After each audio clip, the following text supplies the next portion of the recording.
uSports Central. Time for some 3 and Out. Adam Deal, Charles Ashley. And let's keep talking about it a little bit more, Charles. The APS Metro Tournament this weekend. What a success it was. Various locations throughout the week. But here on 3 and Out, the first location that we need to talk about was at UNM Field, Charles. And it was the champions that were.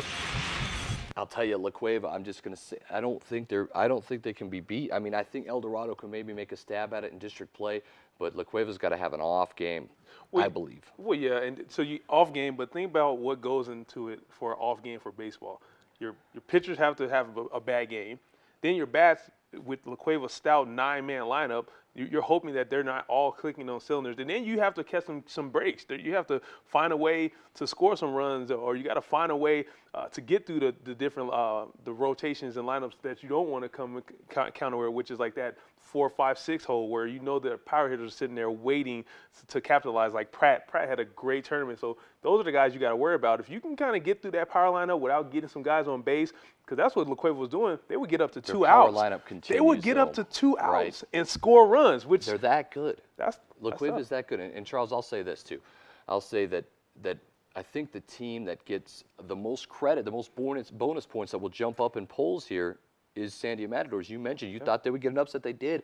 They beat the El Dorado Eagles. They win 3 of 4 in this tournament. And anytime you can win 3 in the APS Metro Tournament, whether it be basketball or baseball, it's a good thing. Sandia, in my opinion, even though they got smoked up in the championship, they still get the most credit in this tournament.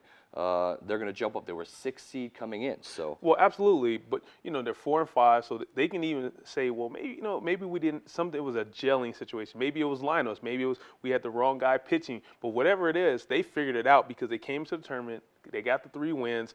Yeah, they got beat up by La Cueva, but everyone else got beat up by them, but they beat an El Dorado team. So I'm interested to see how El Dorado bounced back from losing to a district foe. I'm sure they're going to take that with a little anger going into the district play right now. And you look like a team like Volcano Vista. You get to the semifinals. That's very good. But in the end, you lose 2. You lose the semifinal and the consolation, and you still only go 2-2 in the APS Metro Tournament. As to where a team like Rio Rancho bows out in the quarterfinals, but gets a 3-1 record into the APS Metro Tournament. What do you value more important? I value how far you got into the tournament, and I'm going to go with Tanner West and that team. You're playing the better teams in the city. So that run for Volcano, albeit they lost to El Dorado and they lost to La Cueva or whatnot, that's going to benefit them more going into district play because now they can say, hey, we went against the so-called big boys, and this is what we've done against them. This is what we need to tweak to get better. And when you got a stud on the mound like Volcano, you're going to have a pretty good season. I'm not too much worried about them. Rio Rancho, on the other hand, we don't know how they stack up against these other teams, but we'll find out with this tournament coming up. So we will, and that's interesting. I guess a good segue to the Sal Puentes tournament, Charles, is that we get to finally see Carlsbad. And that's great because they're in this tournament every year.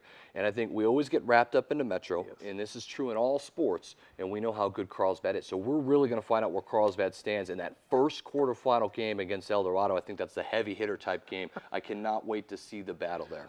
I just want to go out on the record and say, this is a Rio Rancho tournament because El Dorado and Carlsbad meeting in the first game. Come on, guys. Like they probably should have been on different sides of the bracket or maybe the next matchup. But that's a potential Final Four type of matchup right here. Absolutely, these are 2 powerhouses going at it. So El Dorado, a great chance to set the tone for their season. They can bounce back and beat a very good Carlsbad team, or vice versa. Carlsbad can come up here, slap around some of these Metro teams, and now sit very confidently going into state tournament time. Baseball, it is usually pretty cut and dry. Yeah. And let me explain. I mean, there have been 5 teams, I think, to win the state championship in the last 25 years. And it's been Rio Rancho, La Cueva, Carlsbad, El Dorado, and Farmington. Yeah. And that in itself is an amazing stat. These teams are always winning. Well, baseball. 3 of them are going to be in the Sal Puentes tournament. But then baseball is also a program where you start young. So your little leagues to your minor leagues, all the way up to high school level, these kids have been playing together. So if they've been good, and even in the biddy ball days, and they've all gone through this process together, they have a farm system. Did you say biddy ball days? Yeah, man, they all have a farm system. So the La Cueva farm system, that El Dorado farm system, Carlsbad, they have a system in place that works, and it works through the high school ranks too. Okay, moving from biddy ball. Biddy ball, baby. on to our next topic here on 3 and Out, and that is the Albuquerque Journal has just released their first team. And let's start with the girls' side of it. So girls basketball first team all Metro. Let's Charles, see if any shockers for you. what you got for me? Any shockers? I'm gonna go first team. Amaya Brown, no shock here. Natalie Zamora. She's fantastic, right? isn't she? So then now you have the two people that everyone pretty much knew. Ford from Belen, which is a phenomenal athlete. We didn't get a chance to see her, but with tournament time, everyone had a chance to, and she lived up to all the hype. You had Deja Battle from Volcano. She made the team, according to Yotis, because she was a floor general. She knew how to get things done. And of course, Alexa Romano, she's everything for La Cueva. So that's that first team. Any big shockers for you? Yeah, there's no doubt in my mind that Yaki or Dearth should probably be in that first team. I think James Yotis is reaching there. I get that Volcano Vista has some athletes that need to be awarded, but not first team, especially with what Yaki did this season along with Alexa Romano. No way in my mind she doesn't get that credit. So I think that is wrong. And you're right with Dearth also. You have to think about her value to the team for Cibola. Young team, she's the big in the middle that protects the rim, gets the rebounds, guards the biggest players on the floor, and she was phenomenal through the year. She made the second team. Congratulations to Ashley Perez, Albuquerque High, Sydney Candelaria from El Dorado with the second team, and Raven Herrera with Volcano. So Volcano shockingly had two players in the first team and first and second team or whatnot, and I would have put Kaviana Brown from Cibola, maybe second team. So I think you got to reward success sometimes, and I don't think this reflects completely all success. But hey, it's congratulations to the girls though for making those teams. And I just think Yaki, come on, are we serious? that's your girl though. Are you serious? No, she's good. Did you watch her play this year? I mean, she was look, fantastic. I agree. Where's the credit? We've had the opportunity to watch a lot more basketball games than the average person, even the average journalist or whatnot. So there's some things you can move around, but all in all, it's not too bad of a selection right there. Tonight, you could check out the All Metro by the New Mexico High School Coaches Association Awards show, 7 o'clock. Charles and I are going to skate out there, Kiva Auditorium. It's a beautiful setup. It is an award show, not a banquet, so it'll be a television setup. We're going to have top players of the year, Charles, and you can find out which one of these girls is top player of the year. Real quick, who do you got? I have to go with Amaya Brown. They won. She was a major factor for why they had this run. And yeah, you're gonna say, well, she's a freshman. She has other years to get it. I don't judge stuff like that. If you're the better player, there you go. If you're the better player, give it to her. Romano, great season. Can't take it away from her. And Zamora. But when you look at what Brown did as a freshman, too impressive for me to overlook.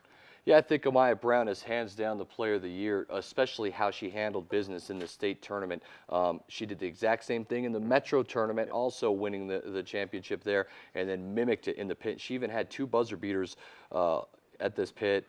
One in the state championship, one that gave a 5-point lead to Cibola at halftime, which was huge because Alexa Romano and La Cueva won a big run to close out that half, only down 2. That kind of stopped the momentum right at half, and she carried on 20 points in that championship game. A freshman that can play defense as well. Hands down, Charles, in my opinion, Amaya Brown, the player of the year, but we don't know. Charles and I don't even know. Buster Mayberry is being very tight with those ballots. He refuses to give it to us. We will reveal them tonight, though, if you stick around with us. It should be a lot of fun. Yeah, Buster keeping it close to the vest or whatnot. It's okay though. We're gonna be out there. No, it's not okay, Buster. We're gonna have some fun. We're gonna have the music playing. Keep it real lighthearted. So I'm excited to see all the people that support high school athletics, and we get a chance to honor all these kids and coaches as well. Buster, maybe you think he's happy because he's a Hobbs guy. You know, the Hobbs Eagles got it done. I'm glad you said Hobbs. Hobbs. Coach of the year is that's gonna be a good race too, because there's some debate about who's coach of the year, so it's going to be a fun time tonight. All of it, you can see it tonight. Come on back. We got more 3 and Out for you. uSports Central. Happy Monday.